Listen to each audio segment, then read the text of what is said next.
사람한테 가장 이슈화되고 있는 중증 열성 혈소판 감소 증후군, 개에서는 발생한다는 보고는 아직은 없어요.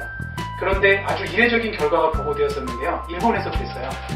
니혼게이자의 신문이 2017년 6월에 도로시마현에서 반려견이 발열과 혈변 증상을 보였고 일주에서 2주 지난 다음에 주인도 비슷한 증상을 호소한 끝에 사망을 했습니다. 검사 결과 이 주인한테서 중증 열성 혈소판 감소 증후군에 걸린 것으로 진단됐다고 기사를 했고요. 일본 후생 노동성이 이 남성이 진드기에 물린 흔적은 없는데도 불구하고 살인 진드기병 항체에 검출이 됐다면서 반려견이 주인한테 살인 진드기병을 옮긴 사례라고 발표를 해버렸어요. 그래서 반려견이 얼굴을 핥는 바람에 주인이 살인 진드기에 감염돼 사망하는 사례가 세계적으로 처음 확인돼서 보고가 된 거예요. 사실 조금 저는 이해하기는 좀 어렵지만 일본에서 그렇게 보고를 했기 때문에 그 결과를 말씀드리는 거고, 이렇듯 진드기 감염의 피해가 반려동물뿐만 아니라 사람한테도 생각보다 무서울 수 있다는 거죠. 그래서 이러한 진드기에게 감염되지 않기 위해서는 사실 진드기 있는 곳을 피하면 되죠. 근데 산책도 하셔야 되고 일상생활을 해야 되는데 어떻게 피하겠어요? 산책하다 보면 풀밭이나 잔디밭에 들어가는 일이 종종 생기고, 또 이렇다 보면 또 진드기 감염이 일어나게 되는 거죠.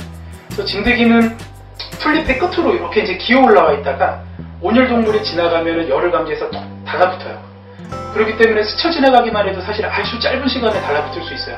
사실 저도 어떻게 그 조그마한 애가 달라붙나 싶기는 한데 점핑을 한다고 합니다. 그래서 진드기가 달라붙고 나면 사실은 사람 같은 경우는 옷을 입었으니까 좀 달라붙기 어렵겠지만 우리 반려동물들은 털이 있으니까 훨씬 달라붙기가 수월하죠. 또 높이도 낮고요. 그래서 진드기가 활발하게 활동하는 계절에는 사실 풀밭을 피해야 돼요. 털을 좀 짧게 깎아주시고 우리 반려동물들, 그 다음에 피부 상태를 좀 자주 확인하고, 특히 산책 후에 목욕하실 때나 드라이 하실 때 피부를 좀 꼼꼼하게 살펴봐야 됩니다. 만약 진드기가 발견이 되면 조심스럽게 떼내셔야 돼요. 근데 이 이빨이 낚싯바늘처럼 생겨 있어요. 이렇게 그래서 이렇게 물거든요. 그래서 낚싯바늘처럼 생겨 있으니까 그냥 잡아당기는 경우는 이빨이 박힌 상태에서 진드기가 몸통만 떨어져 나오는 거죠. 그러면 이 진드기의 이빨 부위는 피부 안에 남아있게 돼요. 만약 살짝 잡아당겨도 떨어지지 않는다면 동물병원에 내원하셔서 완전하게 제거하시는 것을 추천드립니다. 세게 잡아당기시면 떨어져요. 이빨이 피부 안에 박힌 채로 남아있으면 사람들 왜 여기 손끝에 가시 박힌 거 자주 염증이 나고 붓는 것처럼 지속적인 염증이 일어나거나 알러지 반응을 유발할 수 있어요. 몸에 붙어있는 진드기를 떼어내더라도 이미 진드기가 질병을 옮겼을 수 있어요. 물리고 난 뒤에 1주에서 2주 사이에 일어나는데요. 식욕이 떨어지지는 않는지 컨디션이 떨어지는지 한번 면밀히 살펴보셔야 돼요. 사실 현실적으로 풀밭에 들어갔을 때 진드기를 막기는 좀 어려워요.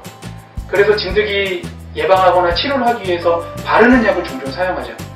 바르는 약을 사용하는 경우에는 진드기가 흡혈 전에 떨어지는 경우도 있을 수 있고요. 혹은 흡혈을 하고 나면 떨어지거나 죽어서 떨어지도록 만든 제품이에요. 동물병원에 문의해보시고 도포시에 알러지 반응이나 기타 부작용이 있을 수 있으니까 반드시 수의사 선생님하고 상담해보시고요. 이러한 제품을 사용하셔야 혈액을 흡혈한 진드기가 사람에게 다시는 달라붙는 일을 막을 수 있을 거예요. 오늘은 진드기에 대해서 살펴봤는데요. 보호자분의 관심만이 진드기를 예방할 수 있습니다. 감사합니다.